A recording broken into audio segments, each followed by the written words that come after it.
ایک شخص نے چڑیا پکڑنے کے لیے جال بچھایا۔ اتفاق سے ایک چڑیا اس میں پھنس گئی اور شکاری نے اسے پکڑ لیا۔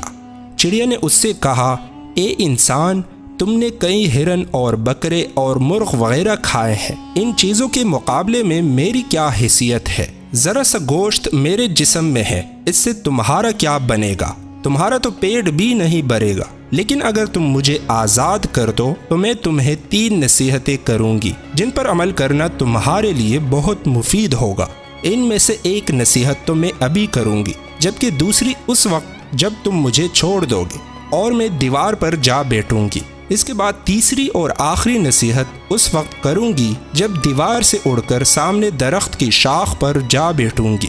اس شخص کے دل میں تجسس پیدا ہوا کہ نہ جانے چڑیا کیا فائدہ مند نصیحتیں کرے۔ اس نے چڑیا کی بات مانتے ہوئے اس سے پوچھا، تم مجھے پہلی نصیحت کرو، پھر میں تمہیں چھوڑ دوں گا۔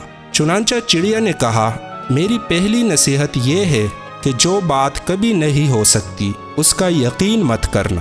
یہ سن کر اس آدمی نے چڑیا کو چھوڑ دیا اور وہ سامنے دیوار پر جا بیٹھی۔ پھر بولی، میری دوسری نصیحت یہ ہے کہ جو بات ہو جائے اس کا غم نہ کرنا۔ اور پھر کہنے لگی، اے بھلے مانس، تم نے مجھے چھوڑ کر بہت بڑی غلطی کی، کیونکہ میرے پیٹ میں پاؤ بھر کا انتہائی نایاب پتھر ہے۔ اگر تم مجھے ذبح کرتے اور میرے پیٹ سے اس موتی کو نکال لیتے تو اس کے فروخت کرنے سے تمہیں اس قدر دولت حاصل ہوتی کہ تمہاری آنے والی کئی نسلوں کے لیے کافی ہوتی اور تم بہت بڑے رئیس ہو جاتے۔ اس شخص نے جب یہ بات سنی تو لگا افسوس کرنے اور بہت پچھتایا کہ اس چڑیا کو چھوڑ کر اپنی زندگی کی بہت بڑی غلطی کی۔ اگر اسے نہ چھوڑتا تو میری نسلیں سنور جاتی۔ چڑیا نے اسے اس طرح سوچ میں پڑے دیکھا تو اڑ کر درخت کی شاخ پر جا بیٹھی اور بولی، اے بھلے مانس، ابھی میں نے تمہیں پہلی نصیحت کی جسے تم بھول گئے کہ جو بات نہ ہو سکنے والی ہو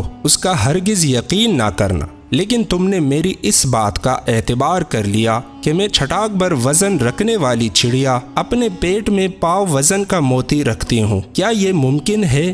میں نے تمہیں دوسری نصیحت یہ کی تھی کہ جو بات ہو جائے اس کا غم نہ کرنا، مگر تم نے دوسری نصیحت کا بھی کوئی اثر نہ لیا اور غم و افسوس میں مبتلا ہو گئے کہ خواہ مخواہ مجھے جانے دیا۔ تمہیں کوئی بھی نصیحت کرنا بالکل بیکار ہے۔ تم نے میری پہلی 2 نصیحتوں پر کب عمل کیا جو تیسری پر کرو گے؟ تم نصیحت کے قابل نہیں۔ یہ کہتے ہوئے چڑیا پھر سے اڑی اور ہوا میں پرواز کر گئی۔ وہ شخص وہی کھڑا چڑیا کی باتوں پر غور و فکر کرتے ہوئے سوچوں میں گم ہو گیا۔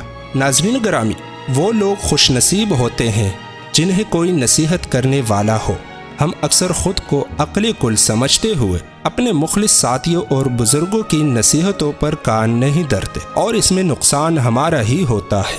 یہ نصیحتیں صرف کہنے کی باتیں نہیں ہوتی کہ کسی نے کہہ لیا ہم نے سن لیا، بلکہ دانائی اور دوسروں کے تجربات سے حاصل ہونے والے انمول اثاثے ہیں جو یقیناً ہمارے لیے مشعل راہ ثابت ہو سکتے ہیں اگر ہم ان نصیحتوں پر عمل بھی کریں۔